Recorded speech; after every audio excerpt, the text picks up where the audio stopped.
What up, Whiskey Ginger fans? Welcome back to the show. If this is your first time joining, like I say, please subscribe and let people know. Do whatever you got to do to spread the Whiskey Ginge word across many and multiple platforms. I would appreciate it very, very much. This week's guest is Jim Norton. He's the best. I've been a fan for many years prior to my starting in comedy and also now in comedy as a peer. It's a pleasure to talk to him, even though he's across the country and we're doing it via the Zoom. It still was a really fun time. I love Jim very much. He's cool, and I appreciate him doing this. Everything is changing right now, guys. We're figuring out how to get back on the road. Go to andrewsantino.com for all the dates that are being readjusted. October 17th is still up right now in Boston at the Wilbur Theater.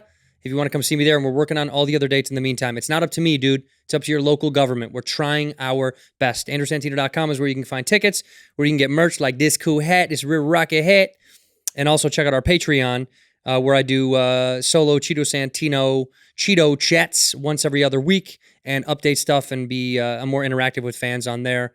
The Patreon is growing, and I'm going to start doing more content on there, so I'm excited about that. Go to andrewsantino.com for all that, the merch, the dates, the Patreon. It's all there, baby.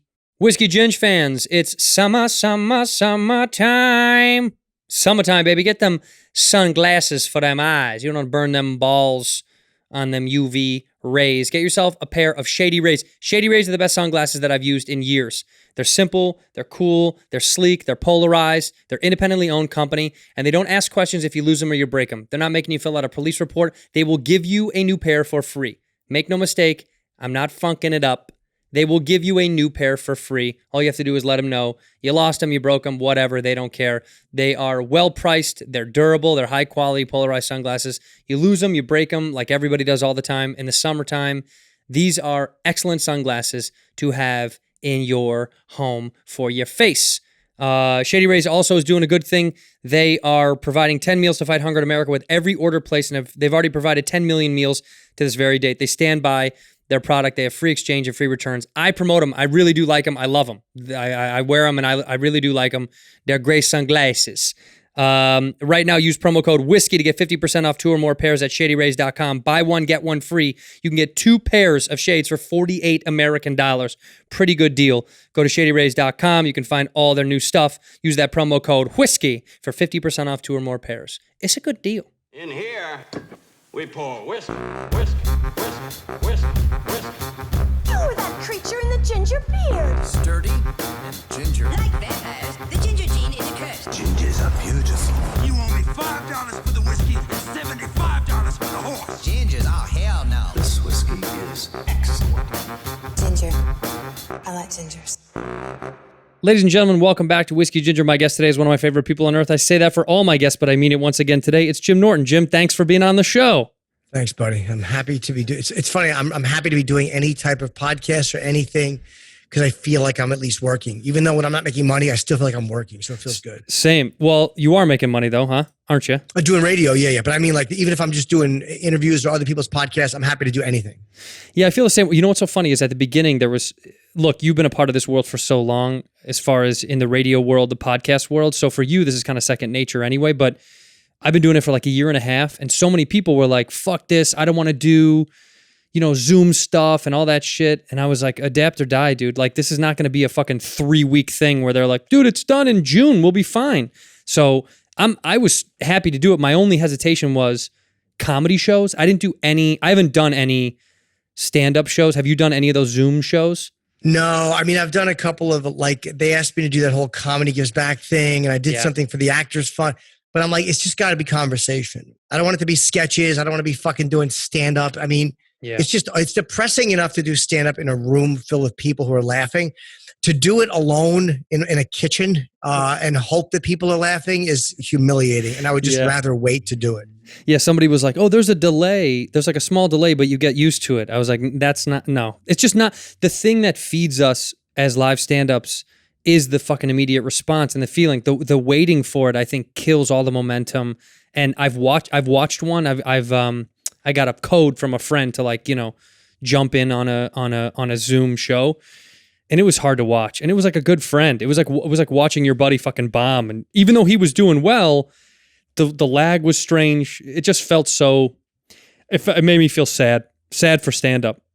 Although watching a friend bomb, I think that's all I'd want to see. Yeah. Like if one of my friends was doing a Zoom show, I'm like, he better be fucking bombing or I'm not going to enjoy it. But watching a friend of mine die in a little box in the corner of my computer would probably make me really happy. Yeah, no, it's satisfying to watch your friends fuck up because you can talk shit later. But in the moment, I'm like, this is what some people have to do.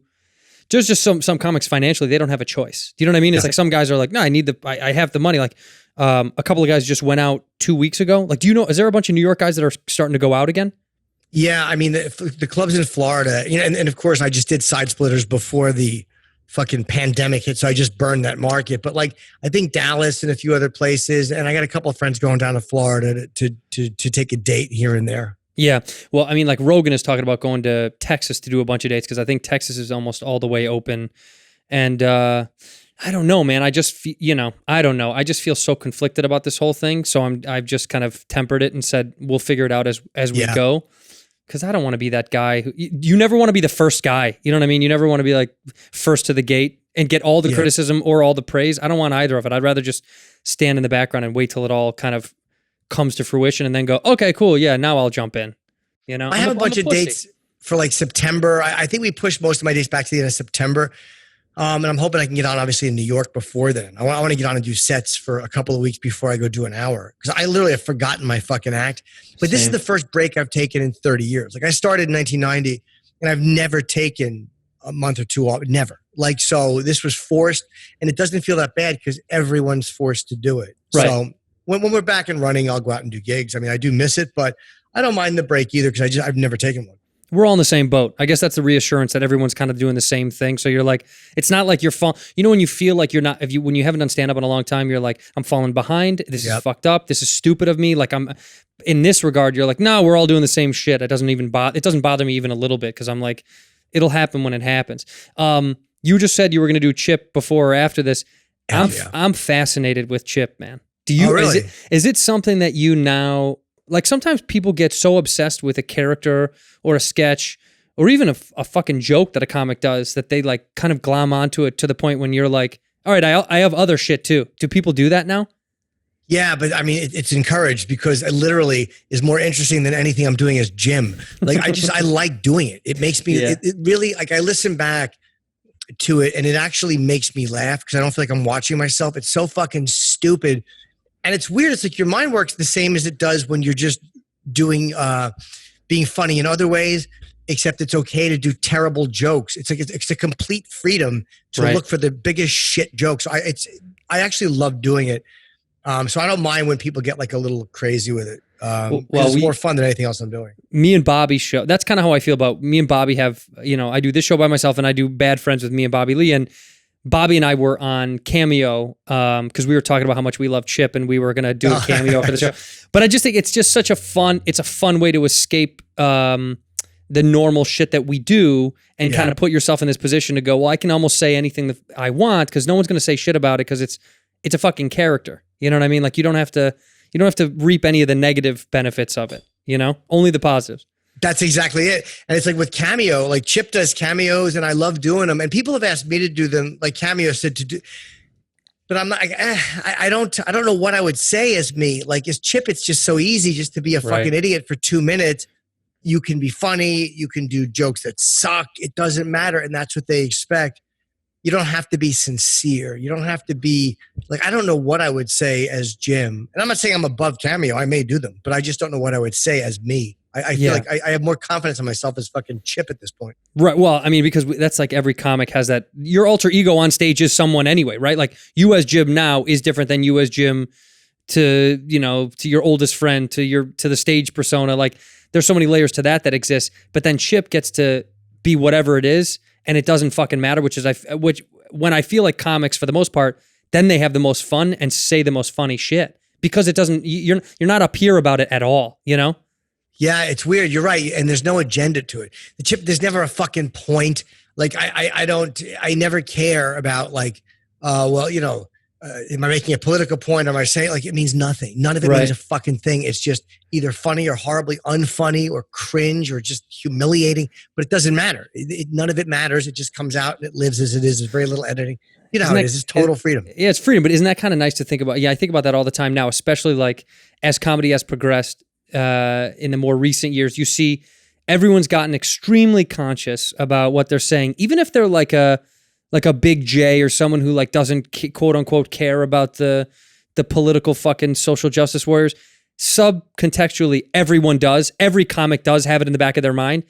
But what's great with these characters, like to me, that's what me and Bob do on our show, is it's a characterization of our relationship anyway. It's all kind of hyperbolized.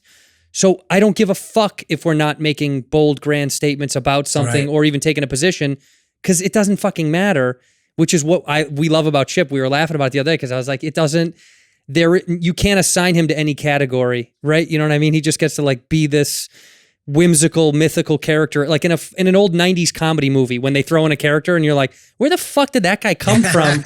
It doesn't matter. That's the beauty. It's just this wonderful bit that you get to exist in. We're very jealous. We talk about it all the time because we're very, very jealous of it. Would you ever tour with Chip or no? No, I've done it. Chip is exhausting. Like that's why it's funny. I started this Patreon because I talked about doing that for a year. I make no money doing Chip. I make nothing except for Cameo.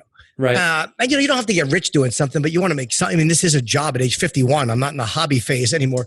But I'm like, I went out and did a few gigs as Chip, and the tickets sold really well, like a lot of tickets, and it was fun. But I needed to have something kind of structured around it because I wound up just riffing for an hour and talking to the audience, and it was a lot of fun, but it was exhausting. Like if I had something structured, it probably would have been more fun to do. Sure. Like lately, I've been writing these game shows to do on the show, and I have guys on. We'll do these stupid games. So I have some stuff that's written, and it makes it go a little easier. But anyway, on the Patreon, I'm doing one, and I'm going to give people the video on YouTube a week later. So people on Patreon will get it, but I can't even do 2 podcasts a week. It makes me crazy to think of doing 2 hours of Chip a week in podcast form. I just can't. Yeah, but I bet you people would love it. I don't know, man. I don't know. Like it's fun to do as like I'm doing like Chip is doing these like a little bit of a science show and these different 4-minute episodes of things, and I'm putting them up on Patreon, and it makes me feel creative again. I don't care if 500 people see it. I don't care if it goes viral. I don't need it to go viral. I just want to. It's fun to do it, and whoever sees it, I think will like it. That's what I mean. I'm never going to get Chip's never going to make me, genuinely famous. Yeah, no, but I mean, it's an addition. Like, do you find this is what's interesting to me? Not to dig deeper on it, but I'm fascinated with the idea that like now a friend of mine signed me up. A friend who's 24 signed me up for TikTok, and he was like, dude, you have to be on TikTok. And I said, well, I'm not going to do it because I don't want to do any of that shit. And he goes, you don't have to do any of this shit. Just upload old stand-up clips or old bits you've already done. You'll find a new audience that doesn't even know you exist. Right. So I said, well, why don't you do it? I'll just give you a couple bucks. You can manage it and whatever. And sure enough, there's a whole new fucking group of people that hit me up now from that have I've never heard of you. I don't know who the fuck you are because they're 19 or 20. Right. And it's fascinating because they're like, yeah, I didn't even know you're a stand-up. I think I've seen you on a thing, but I didn't know you did stand-up.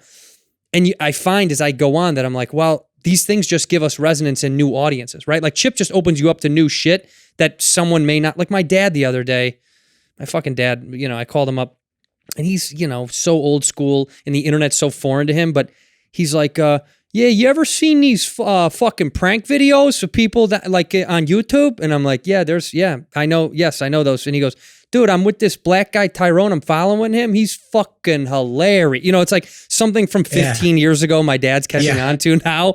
Yeah. But I'm like, this is with every category of comedy is finding new little audiences doing what you do organically, but putting it out to more areas, because there's got to be somebody that finds Chip that may not know Jim. And then they find you and go, fuck, I love this too. You know what I mean? Chip has been the original. Anthony shot the video. It's where Chip is in the back, and it was an old, like Chip has evolved into what it is now.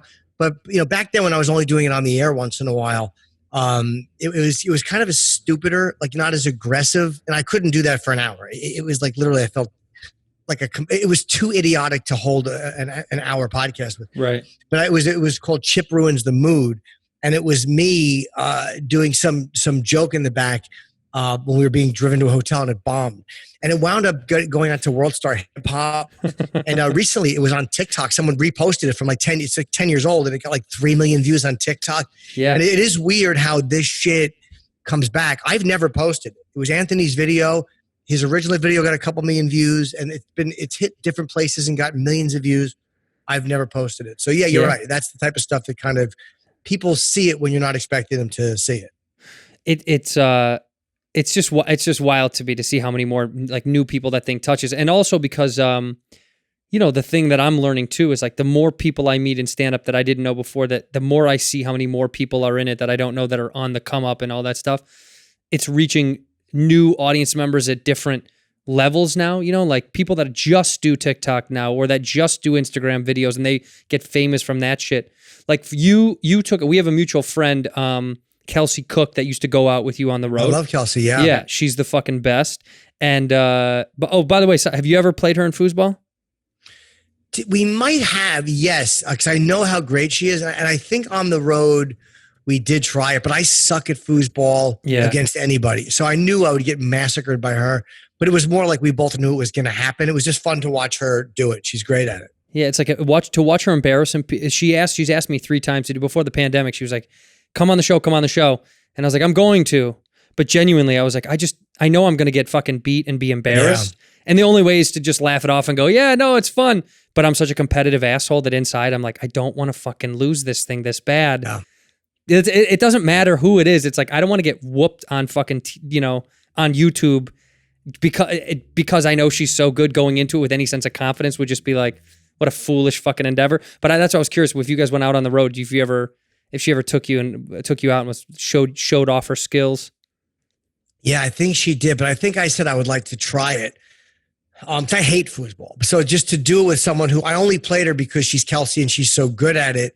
But it's a weird skill. That's why I love it. It's such a bizarre, it's like being like, hey, like, what are you good at? Well, I'm really good at putting fruit on a hat. Like, it's just some bizarre skill that almost nobody has. Like, she's the only person I know who plays foosball either poorly or well. I don't know anybody else who plays it other than the occasional thing in a bar. And she just happens to be. But it's also one of those things where you can stand out doing that. Like, because she's a funny comic and she's a very likable person and a good personality. You can actually do something with that because no one else is doing it. Yeah, no, I feel like there's a ton of comics that have little secret skills that they don't really divulge to people unless it's someone on their inside circle, unless it's like her where it's something to brag about. Do you got a little thing that you don't really talk about that you're good at? No. I mean, I actually do. I know. I exaggerate things I'm bad at and pretend I'm okay at them. No, if I was good at something, you would have heard about it fucking in 1994. I would have talked about it. Well, because for some reason, I'm super open about certain things and then super private about others. Like I'm an avid golfer. I fucking love golf. I never talk about it. I play by myself. I played by myself yesterday. I play by myself. I don't really talk about it. It's one of those things where it doesn't, in my old head, when you first start out comedy, you get into this world of like, well, I don't want to mention anything that other comics could A, make fun of, and B, it could be like put me in a category somehow. You almost like want to stay open enough to be like, I'm just funny. That's all you know me as. Yeah. And so oddly enough, I feel like a lot of comics, at least in LA, do this. They hide all their successes anyway. Like no one wants to see you in a nice car, so you hide it from people, or no one wants to know where you live, so you're like, yeah. But at some point you start admitting that you're okay with it. Like now I don't give a fuck.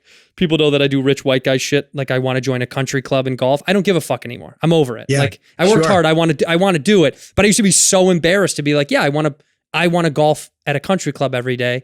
I used to be so self-conscious. Now I'm like, I don't fucking, why do I care? Why would I give a fuck what other people think? Yeah, I would love to golf at a country club just because it's exclusive. Like, just because that would make people nauseous to hear it. That's why I would love to do it. Like I like chess. I mean, I love chess. I have a kind of an obsession with chess players. And I've been playing my whole life. I'm not great at it. Like I'll never be great. Like I'm always going to be good. And I'm an average player. You know James Altucher? Love. Yeah. He and I know him since 4th grade. We went to school together when I was a kid. Oh shit! And I remember what a great player. He used to murder me at chess as a child. So I'll never be a great player. Like I'll never be as good at 51 as he probably was when he was 15. Were you guys friends as kids? Or were you just we went to school together? Yeah, we were in grammar school together, and I know James my whole life. I mean, or again since 4th grade. He's a really, really interesting guy. But I remember that was my thing that I remember about James is he was such a he was always an interesting guy, and him being a great chess player. Yeah, I he's admire, but I'm he's fascinated by those guys. He's fascinating, man. Following him online, it makes me go whenever I post like a fucking fart joke, and I read what he wrote, and I'm like, yeah, that's why he's a genius, and I get paid to be a jagoff. You know what I mean? Like when you write something stupid on Twitter that you think is fun, then you see someone write something funny and profound, but also have like keen perspective like he does. It's almost infuriating because I'm like, oh God, that's what Twitter's for someone like that, not for me to write a fucking a dick joke again on Twitter for the 1,000th fucking time, you know? Yeah, he's a really interesting guy, and I've done his podcast a couple of times, and he actually had me come to Stand Up New York, which he's now the co-owner of. Yeah, and because he was interviewing Garry Kasparov, who I kind of wanted to meet for the last 20 years, who was a chess world champion at one point. And so James introduced me to him and the RZA. It was a really weird combination. I guess the RZA is a chess player, and apparently I guess he's good. He is, right? Yeah, that's what I've heard. Yeah, I think he wanted to play Kasparov, but Kasparov wouldn't play him, of course. I mean, he's, you know, he's, I guess when you're on that level, it's boring to play anybody who's not on a certain. Does Michael Jordan want to go play one-on-one in the park? You know, it's that's like, exactly what it's like. Yeah. What a fucking waste of time that would be. Did you get sucked into this Jordan documentary like the rest of the world, or you didn't give a fuck? No, well, kind of both. I mean, I didn't give a fuck, and then I'm like 4 episodes in, and I really like it. Like, yeah, I'm not obsessed with it, and I never liked Jordan because I remember that Lakers. When I did watch basketball, I remember that fucking game 1 win and then 4 straight sweep. Yeah.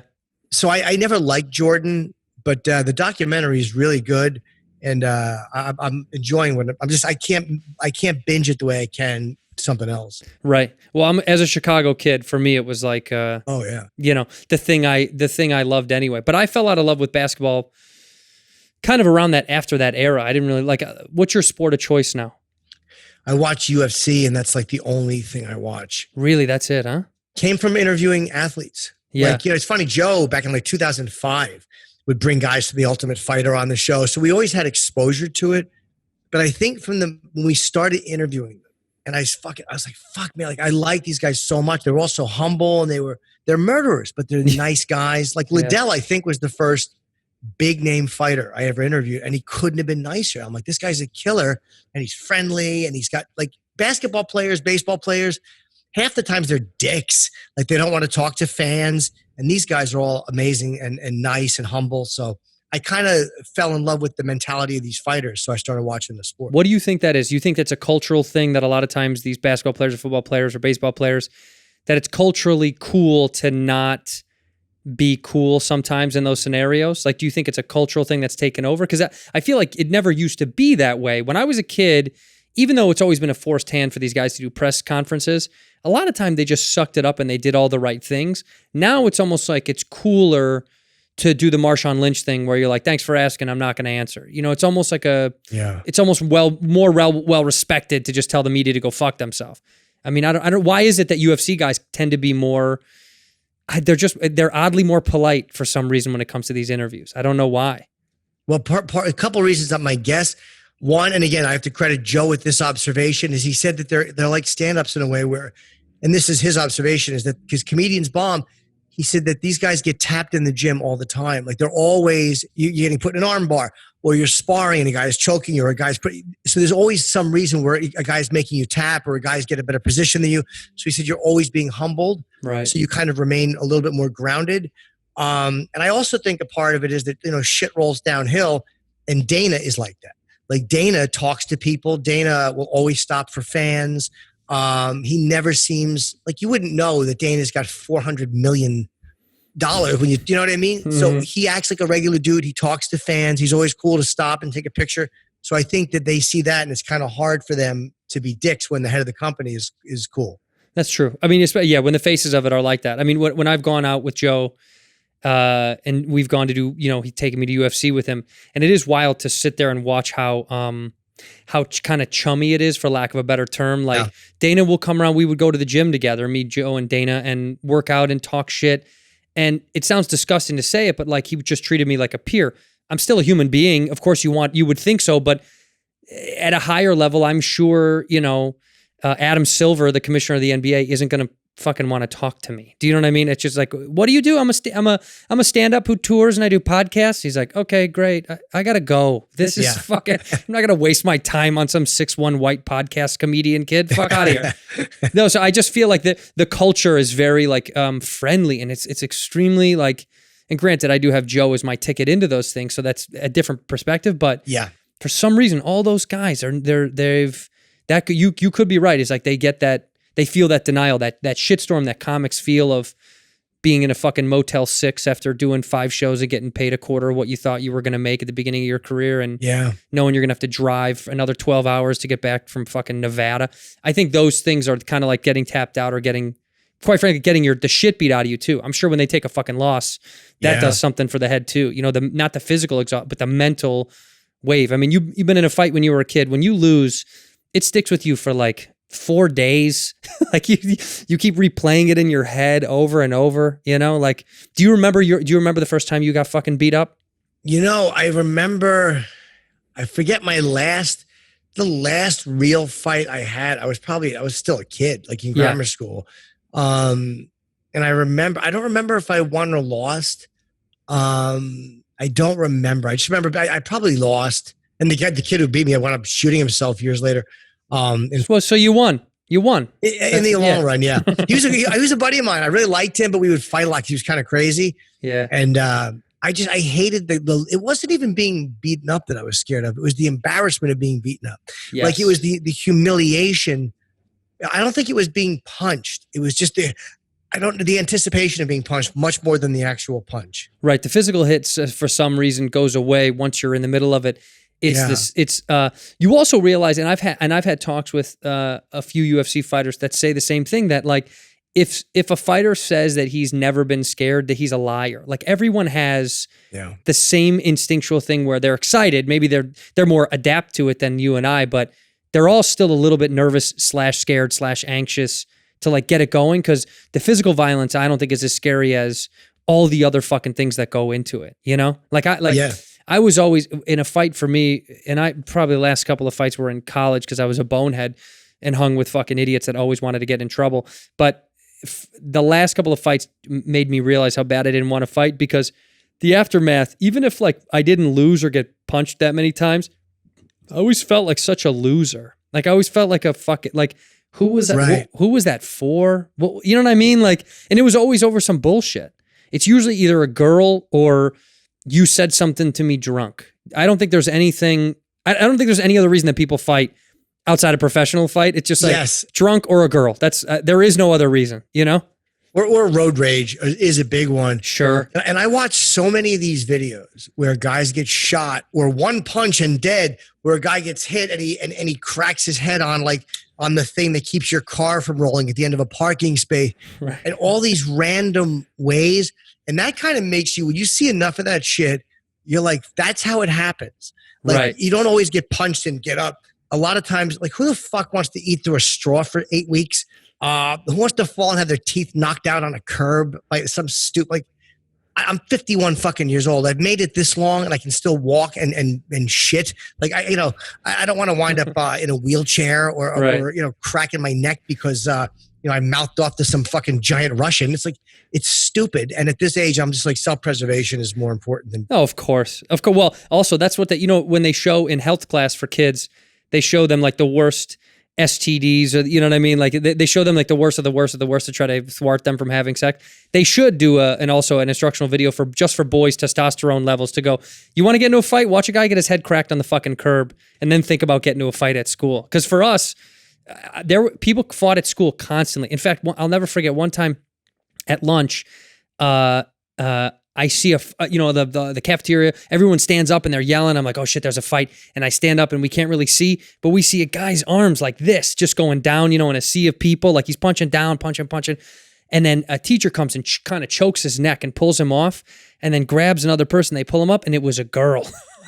Wow. I was like, holy shit. He was kicking a girl's ass? He was beating the shit out of her, man. I don't know what the fuck happened. They were a grade above us, but this dude was throwing haymakers down. They pulled up in this chick and she was fine. She was still yelling at him and shit. I was like, holy fuck, what did she say? That's always amazing to me when you see somebody, Like a lot of times these videos, just the opposite of what I just said, like somebody is getting fucking wailed on. And then at the end they split it up and then they're like, all right, and they walk away and you're like, Jesus Christ, that would have killed me. That would have killed me. And this guy just took it in the street and put his fucking hat back on. So yeah, it can go either way. Yeah. But I watch so many of those crazy like accident videos. It does fuck with you. It does fuck with you. Do you get into these YouTube rabbit holes? Now the pandemic has made me watch more YouTube bullshit than I think I've ever watched in my entire life. And I'll find one fucking thing and I'll get sucked in it for like 3 hours. And then my wife is like, you've been watching these kind of fucking whatever video? Like I watched this kid, this Logan Paul kid, you know who this is? You know yes. who, yeah. Sure. And I got sucked into his like YouTube world of friends and all that stuff. And then his buddy's girlfriend and she's a porn star. And then and I kept falling down this rabbit hole. And I find how easy and quick it is to get like obsessive about wanting to know what's going on with these people. Do you fall into these fucking holes? Dude, I fell down a rabbit hole when Toddy Westbrook, I think her name was, and James, what was I forget the kid's name. It was like these two YouTubers, like makeup people. And, he's got like 15 million followers and she's got like 9 million. And she's like, he was a bad friend. And she's like in her late 30s or something. And he was a teenager and they were doing a follower count, like how he was losing millions of followers and she was gaining millions of followers. It was so fucking crazy. It was fascinating to watch how fast people turned. Let me see what his, I can't remember his name, but it was a really James Charles. And I went down this rabbit hole watching these two people who I'd never heard of. Right. Watching this fight and then watching the reaction to it. Somebody actually started a channel which had an updated count of both of their YouTube followers. Like people were just loving watching him lose, like, 700,000 followers in a day. It was crazy. Well, that's all that Of course, it ended. they want to see you fall. I mean, people love to raise you up, but at some point they can't fucking wait for you to fall. They're like so excited for you to slide down that hill on the other side. But that's what it is. It's like I find myself watching stuff like you watching them. I don't even know if you like them. I didn't really like anything about those videos I was watching, right. But I couldn't stop fucking watching them. I was obsessed. I was obsessed with being annoyed. I was obsessed with being confused. I've never had anything, like if it's a TV show and I'm not that interested, it's off. I'm done. I'll tune right the fuck out. But for some reason with YouTube videos, I can just go, let me jump to the next one and see what that's about. I've never done that with a TV show. Well, YouTube's different though, because it's a TV show. You can't just punch in anything you want to see and have a video on it. Like I go down these really weird, these treks where I'll start watching things on like hornets and fucking bee nest removal. Right. And then you see these guys in the South who remove honeybee nests with their bare hands and a little smoke, and they don't give a fuck. And it's crazy to watch a guy removing a bee's nest with just a little bit of smoke in his bare hands. Yeah. So I can go on and watch those for hours, or yellow jacket nest removal. So you can't do that on TV. You can't just go, fuck it, I want to see this weird thing. Right. I want to see a Japanese hornet. I want to see a Japanese hornet and how they catch it, and then go and find Japanese hornets being trapped in fucking honey glue traps. And that's the difference. And then 5 videos talking about that video. That's another thing. People just like, they'll watch the video with you and also comment about it. And I'll watch somebody commenting about a fucking video I just watched. That's how like insane that becomes.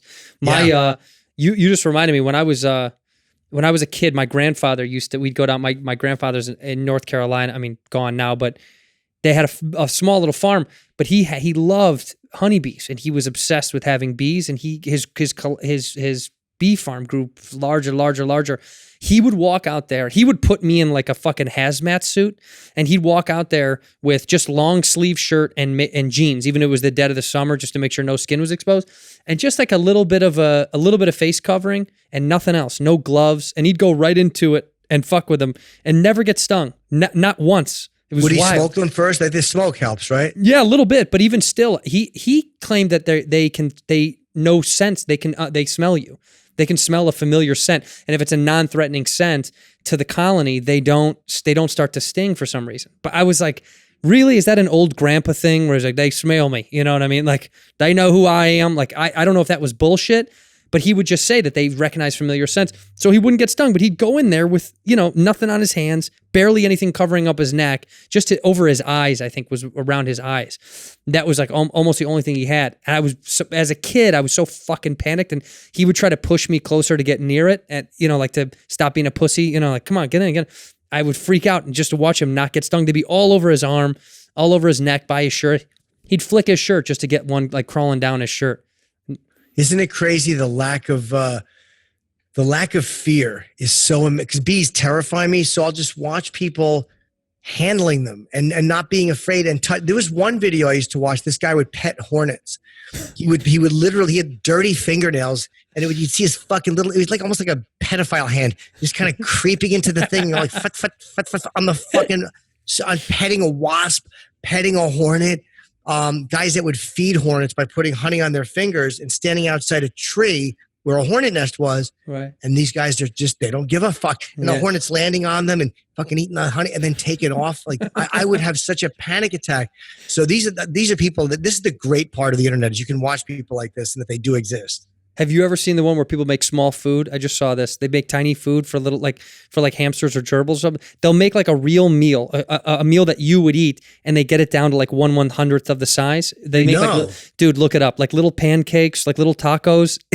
It's so fucking weird, and they feed it to like, little hamsters or a tiny little animal that they have, but they'll set it up so it's like a legit meal, like a little mini dinner plate, a little taco, a little bit of beans, a little bit of rice, and the hamster will fucking eat it like it's a full meal. It's like such an odd obsession. Oh, dude, it's so fucking weird. That's the kind of stuff where my wife is like, go run, go get outside and go fucking do something, because I'm getting I'm not gonna lie. I know people are like, oh, boring, people are bored.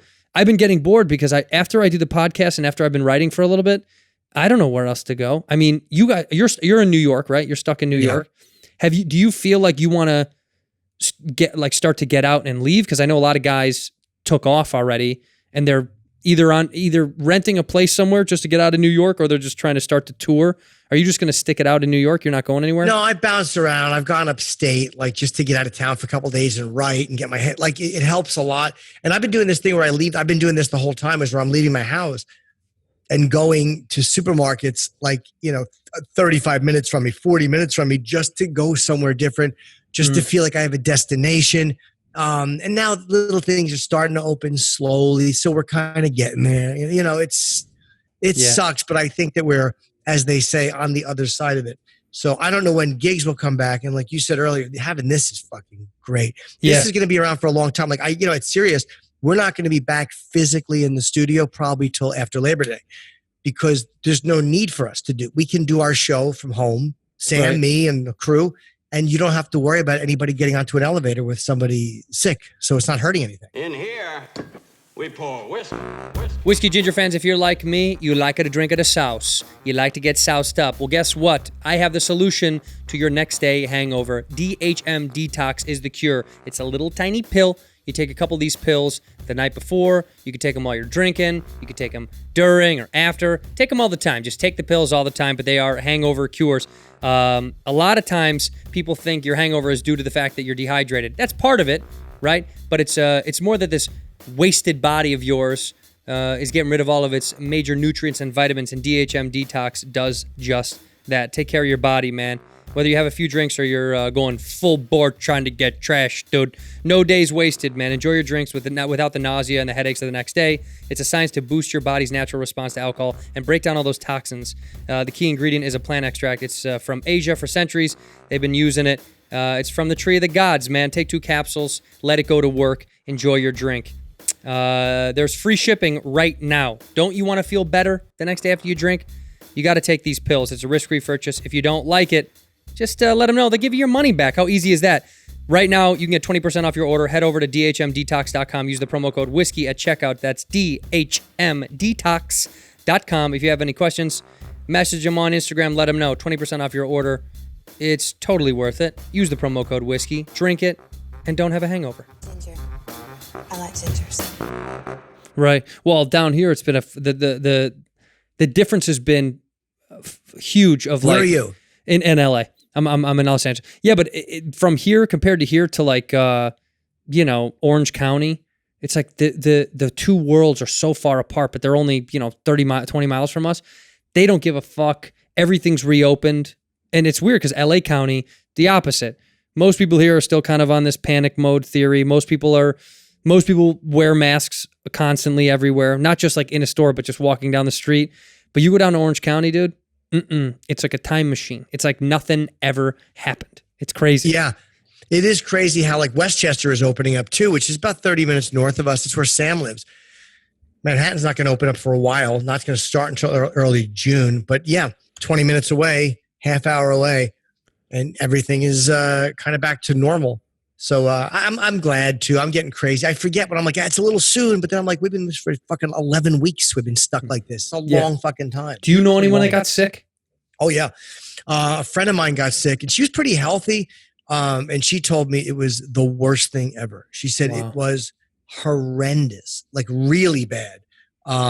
She immobilized for a while, extremely sick, couldn't smell, couldn't taste. And then I talked to a couple other friends who had it, mild symptoms, you know what I mean? I talked to a few people that kind of had it on all levels, but I don't know anybody who died. Yeah, no, we don't know any either. Well, we had a family friend, a young college kid who was a water polo player, like in phenomenal shape. You know, these fucking kids, it's unbelievable the way he called his mother and was like, yeah, I can't taste anything. I can't smell anything. And she was like, oh my God, this is kind of before that thing leaked out about that being symptoms. And, but he had no fever and nothing. He just couldn't taste or smell anything for like a week. And then it was gone. Wow. I was like, yeah, it was super weird. No fever, no like headache, none of that shit.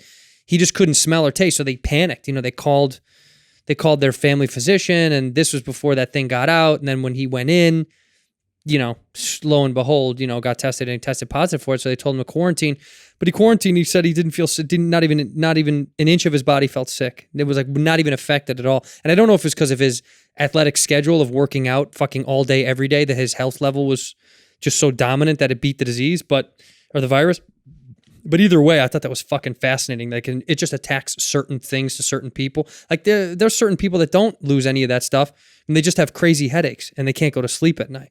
That kind of shit fucks me up, that I'm thinking, thank God I didn't get it. I was in Philly. Dude, I was in Philly the week before the country closed down, and I shook everyone's hand.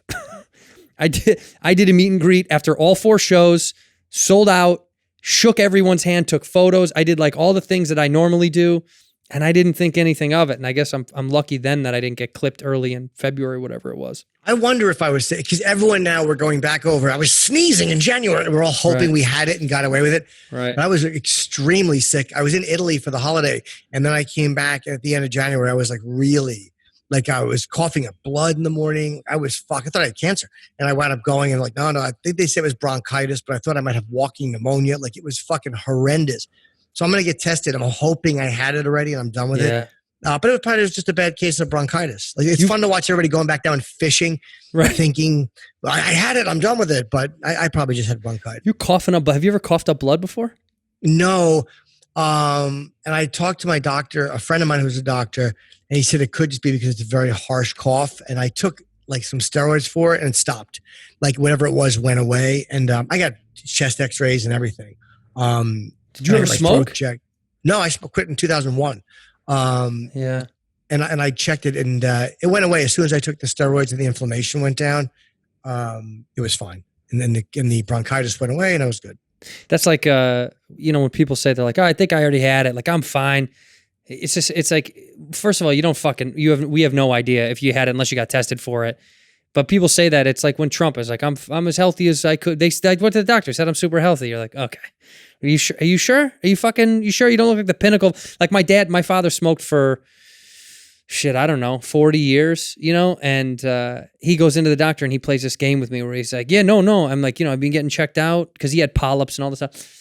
He's like, no, yeah, the doctor said totally fine. Yeah, nothing. He said I got healthy lungs like a 25-year-old kid. And I was like, get the fuck out of here. Really? Because he's trying to give me this assurance that, like, you know, he's not at risk. Because I was like, you're really at risk, man. You smoked for 40 fucking years. He's still, yeah, he quit, but he's done that dance, you know, that like quit, start, gum, patch, you know, fucking. Did you go through a myriad of things before you quit, or did you colded it? I had a really weird moment of clarity, and I had one more cigarette. This is when I was on the Opie and Anthony show. It was in 2001, December 7th of 2001. And I wound up smoking my last Parliament. It was at WNEW in New York. And I went down to the Comedy Cellar that night. I had sets. And Esty, do you know Esty who runs the Comedy Cellar? Yeah. And she had quit smoking. And I was like, yeah, I'm trying to quit. And you could still smoke in the cellar at that time. And she goes, come with me.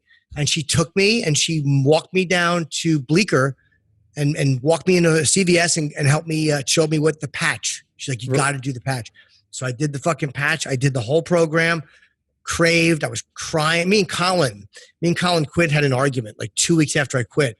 And I was sitting at the bar crying. Like I was such a fucking disaster. It was like detoxing from a fucking drug. Right. Dude, I was such a mess. And the patch, I was getting the nicotine. So I had to keep going, what am I craving? Because I'm getting the nicotine. So I realized it was the whole oral fixation. And I got fat too. I got really fucking fat. After a while, I put on like 25 pounds. Yeah, but you'd rather 25 pounds than keep fucking smoking. It's easier to manage. Dude, can you hold on one second, Andrew? I'm going to grab a pitcher of water right here. I'm dying. Yeah, do it.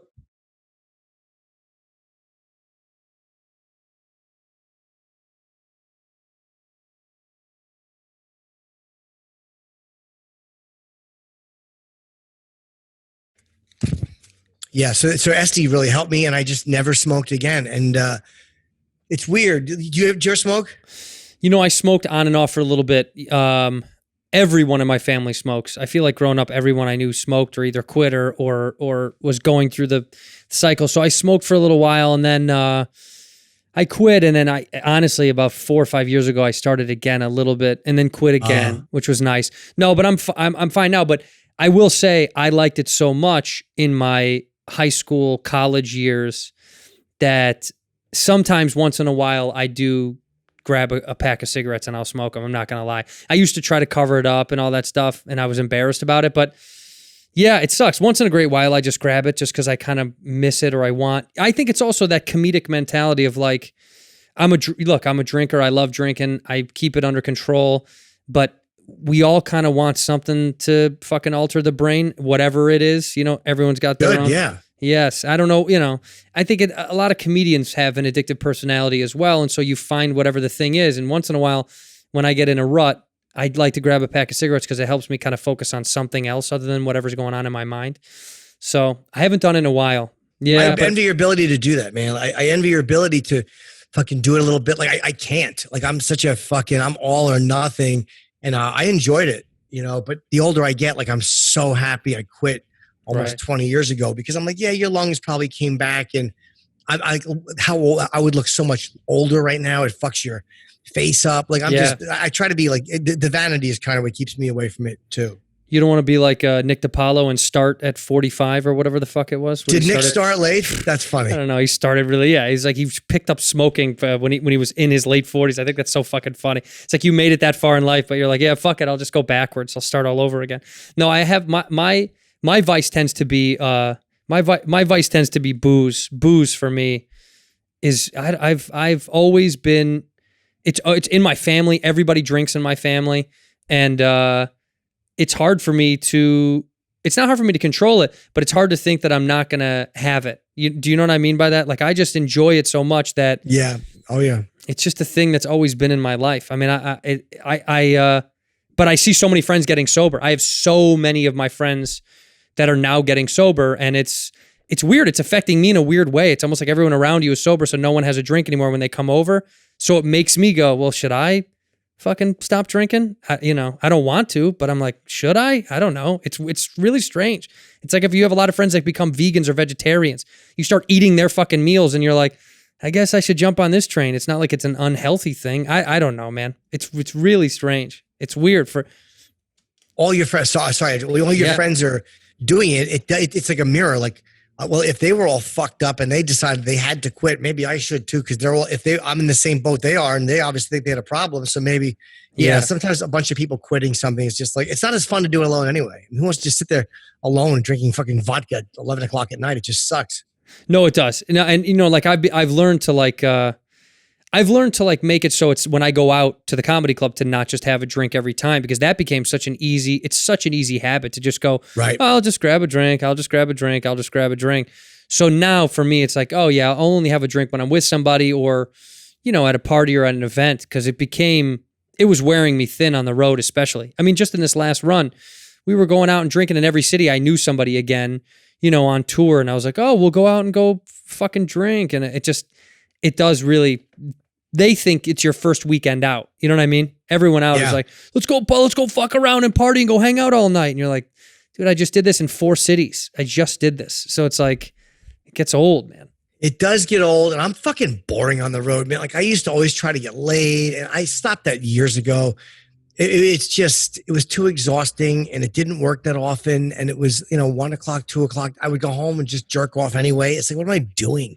This sucks. So now I just kind of gave in to the fact that I'm boring. I'm on the road. I do the shows. I literally go right back to the hotel. I don't do a fucking thing when I'm on the road. You don't go out to eat after a show? Oh yeah, maybe I'll go out to eat. Yeah, sure. Yeah. If I have that's why it's important for me to have somebody on the road with me that I like. Like Kelsey was a fun person to hang with. Like we would go out to eat, and she was a cool person to hang with and talk to. And like, you have to get along. It's just as important for me to like somebody's act as it is to I have to like them as a person, because Totally. you're spending weekends with that person. You're driving from one city to another with that person. They got to be somebody who can hold a fucking conversation or who has an opinion on something. You have to have somebody on the road who doesn't suck as a person, because you're gonna go crazy. Yeah. Otherwise, it's a fucking nightmare. That's why I bring my friend Chris O'Connor, who's just moved to New York now, but because him and I get on so well that it's like, shit. Even if he was bad at comedy, I still might ask him to come. I mean, he's great, but even if he sucked, I'd be like, he's such a fucking good hang. I don't really give a shit anymore. You know, it's one of those things where that's such an important. But I've learned to be more boring on the road. Like when I'm with him and he's out trying to talk to girls and stuff, I can play the wingman game, but I do have a limit. I used to not. I used to just do it and just keep playing along until the time came that, either he's going to get laid or we're going to go somewhere else and whatever. Now I have like a 15-minute. If it's not fun, I'm like, I'm out of this fucking bar. Like I'm gone. I'm like, if it's over, it's over for me. I don't feel like wasting that time of, pretending to talk to this girl he's trying to fuck that I don't give a shit about again, Yeah. Yeah. Or when you were trying to get laid on the road, you'd be in a place and there was all these local guys resentful that you were talking to somebody that they knew. And it was just, I don't miss any of it. Like, No. what this is, but the longer, again, I think I got my first laptop in like 1999 or 2000 or 98 maybe. So the fact that you can now watch movies on the road, you have Netflix, there's more to do than there was when I first started. Yeah. The first 10 years I was in the business, there was nothing to do on the road. You would just, you would drive to the gig, and when you were done, go to a diner or try to get laid. That was it. Right. That's so funny. Yeah. To think that there's no fucking internet. Internet saved my life on the road. When we're back up and moving again, are you going to be flying or are you going to be afraid to fly? Like a lot of people are kind of nervous. Are you just going to go to drivable gigs? My first gigs back, I think, is the Wilbur in Boston and Foxwoods in Connecticut back to back. So those will be driving probably early October. I'll start, but I'll fly. If I have to, I will. By that point, like what are we in June now? July, August. If I can't get on a plane in 4 months, I'm not really a germaphobe. I'm just kind of being fucking careful. But no, yeah, I'll fly. Yeah, same. Well, I'm playing. You got to give me advice. I'm playing the Wilbur for the first time in October, and I'm crazy nervous about it. I'm also hoping that they'll open up those theaters again to full capacity. That's been my other thing. Is it going to be fucking seat space? I don't like. I was curious of how they're going to work that out, but I've never played it, but I want to play it so fucking bad. I'm excited. October's my first time, and I'm nervous just because it's a little daunting. You know what I mean? It's like it's a big theater for my first time doing something like that in Boston. It's a great game. I mean, Boston is my favorite market. It's one of those, and I haven't done the Wilbur in a few years because I shot the last two specials. Two recent ones I shot were up in this place called Somerville Theater, which was right outside. It's the same market, and it's Boston people who I love in this old theater, which is a movie theater. So I was not burning that market. His original room was called the Comedy Connection, which was fucking amazing. Like it was like a box. It was a square box with like 400 or 500 seats in it. A perfect comedy club. Yeah. Everything about it with the stage was centered perfectly. It was black, so there was no distracting nonsense. I mean, that's one of the best places I've ever worked. The Wilbur's the theater. It's nice. Yeah. And the crowds are awesome. But, it's hard to say anything will ever be better than the Comedy Connection. Was that your historically? Is that your favorite club that you ever played on the come up? Was a Comedy Connection? One of them. I mean, when you look at that, or fucking the Stress Factory in New Jersey, I loved so much. Yeah. Comedy Cellar, but that's not a headline club. So I guess just headline clubs. Stress Factory in New Jersey and Comedy Connection might be two of my favorites. Well, did you still do the Factory or no? Yeah, I do. Because Vinny, I remember Vinny before he had that room. He was just a stand-up, and he was booking this place called Poor Billy's. Vinny was booking a place called Poor, which was like a fucking weird sports bar, giant sports bar that had comedy. And I remember I was booked to do it with Bobcat Goldthwait, and I was so excited to be working with a big celebrity. But then the LA riots broke out, and he couldn't fly out of Los Angeles. So I think I got to work with Charlie Barnet that week. You know who Charlie Barnet was? I know the name, yeah. He was a black comedian, and he passed away of AIDS. He was I guess he'd do drugs, but he was a very, very funny dude. He did street comedy in fucking in New York. He would like go to Washington Square Park and do all this just no microphone comedy, and he's kind of a legendary guy. He was in a movie called DC Cab. If you've ever seen DC Cab, No, I'm gonna watch it though. He was in that. But so I was kind of thrilled to get to work with him. Like I feel lucky that I got to work with him once before he passed away. Yeah, Vinny. For the first time I did Stress Factories through Vinny about a year and a half ago is when I started doing Vinny's club, and he's a funny dude. He did a bunch of time, and then he brought up like a contest winner like on a Thursday night, like one of the firefighters in town or something to do stand up, and he had to talk. He's like, I'm sorry, not gonna happen again. And I was like, it's fine, just the firefighter doing 25 fucking minutes before the show. I was like, what? Was this Connecticut or Jersey? That was Jersey. Yeah, I did the other one too. I did Connecticut as well. What's the one? It's in the bank. The one in the bank. It's an old bank. That's Connecticut, right? Am I wrong? Connecticut, I think so. Jersey is the one downstairs. It's a one level. The Connecticut one has like a bit of a balcony. That's right. This one, there's no bell. It's down the street from the church and all that shit. Yeah, I know that. That was the Jersey one. Yeah. The Connecticut one, I did that one in a bank.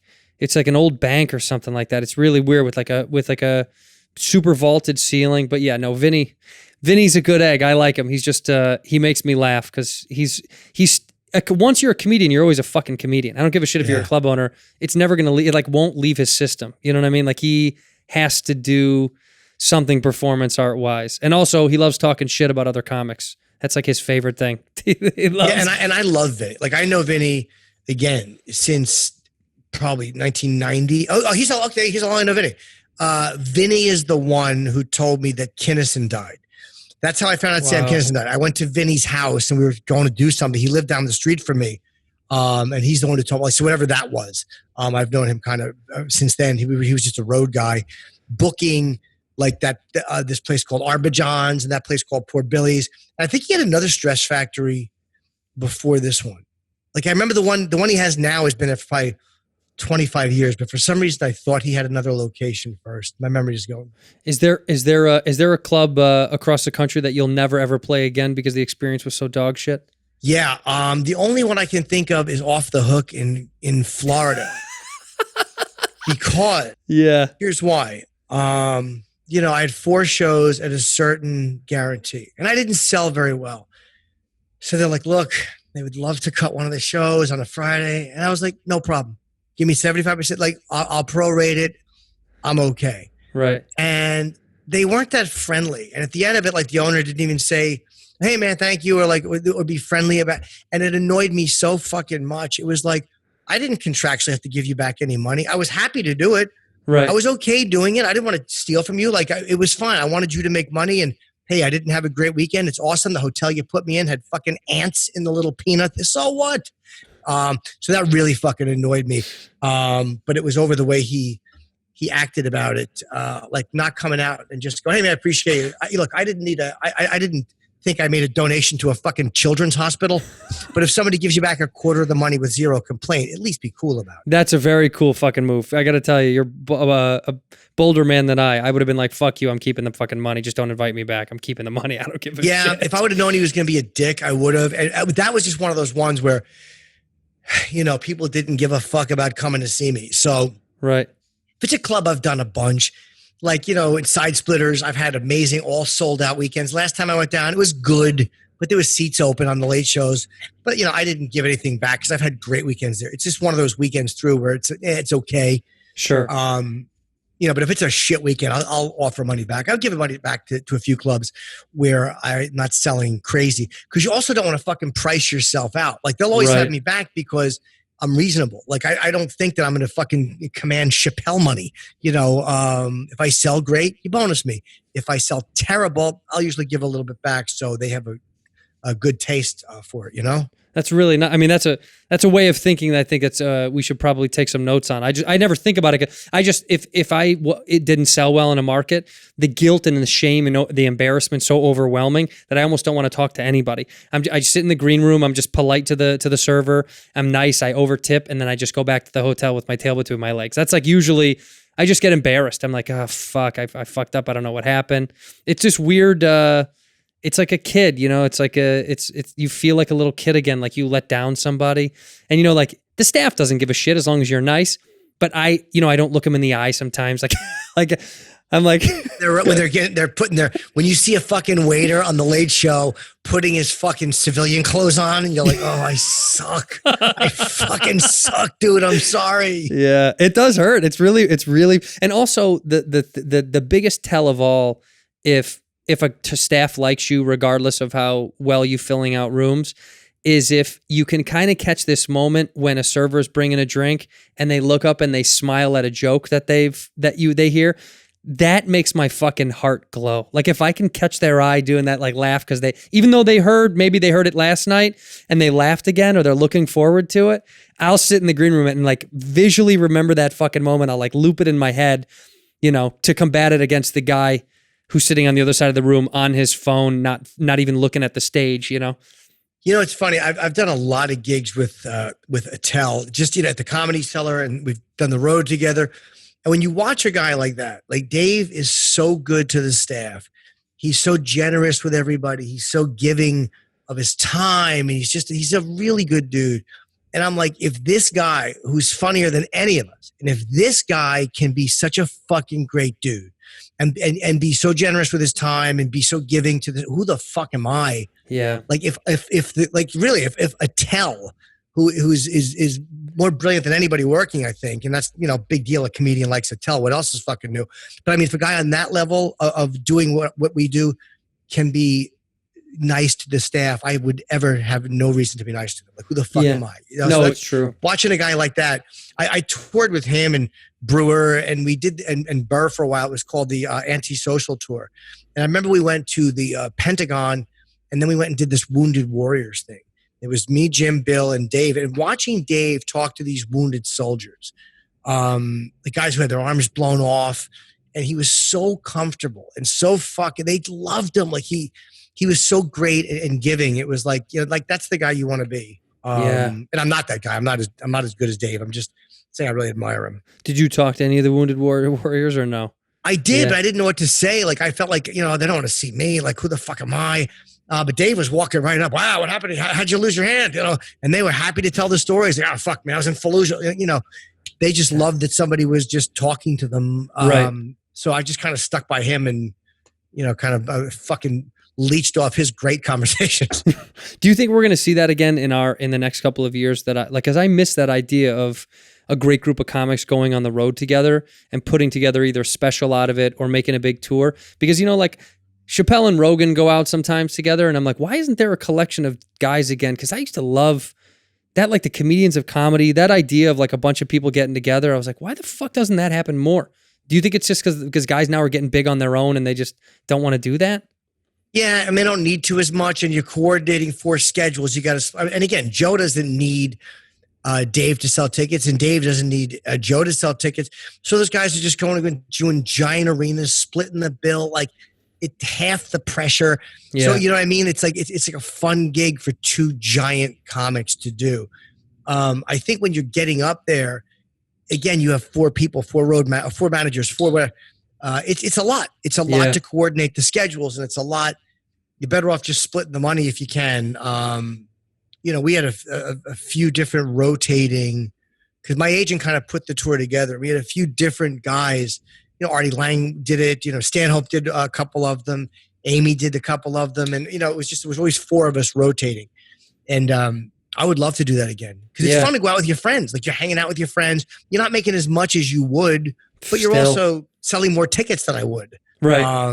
You know, I was selling more tickets because these three guys were on the show. Who would right now, if you could go out with like you and three other people, who would you go out with right now? Schedules aside, all that bullshit. If you could do like I would open for Burr, Chappelle, and Rogan. This way I had zero ticket pressure. That's what I would do. I'd go up and host like the fucking little bitch boy MC that I was meant to be. I would gladly go out for those fucking massive comics.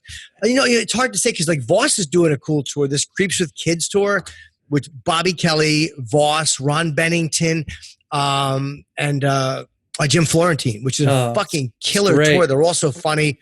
That's the level I want to do. So whoever wants to go out, like, I would love to do more stuff with Dave.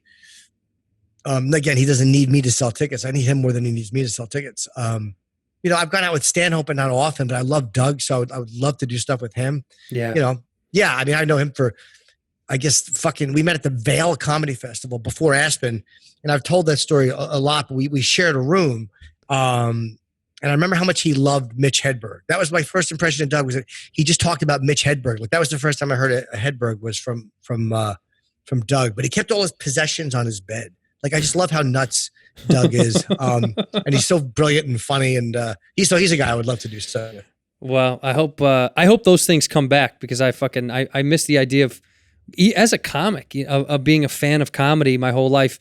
Being a comic, it's gotten so individualized. Now people kind of go out. We don't see each other as much anymore when the tours are heavy. And I think the separation is so, people are really, you're out for your own shit, which I understand. This is the game that we're playing. But I would love to see something like that. So I'd kill to see, you'd be great on a tour like that. Like, you and Stanhope and Attell would be that would be fun to see, man. And come to LA. We did a few of those. I forget who the fourth comic was. I might have done one with Dave, Doug, and Artie and me at the Borgata. I think we did the four of us on one. What's the word? Not ink. I can't. I would never know this word. When something is born, not the incarnation. Incarnation. Yeah. Whatever word I'm looking for, I can never grab that word when I need it.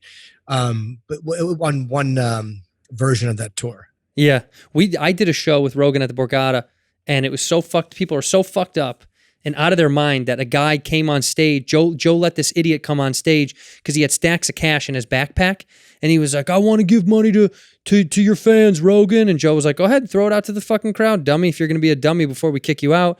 And he's letting this guy throw money in the crowd. He goes, "Come over here." He gets him on stage, and Joe's making this guy empty out his backpack because he's being a hotshot, showing off. And he threw out like 10 grand out into the audience, just fucking throwing it away like an idiot. And Joe was like, "Yeah, go more." I have video of it.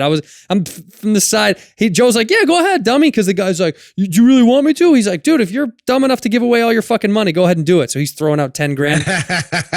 That was the Borgata for us. And people were fucking, underline trashed at that show.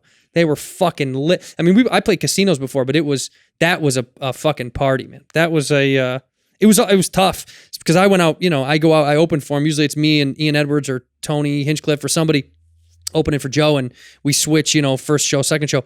But holy fuck, that was a tough crowd because they were fucked up yelling the whole time, man. I mean, they were just screaming. Yeah, sometimes that happens, especially on a late show. Ugh. You know who I would love to work with again? I toured with Dice for 3 years.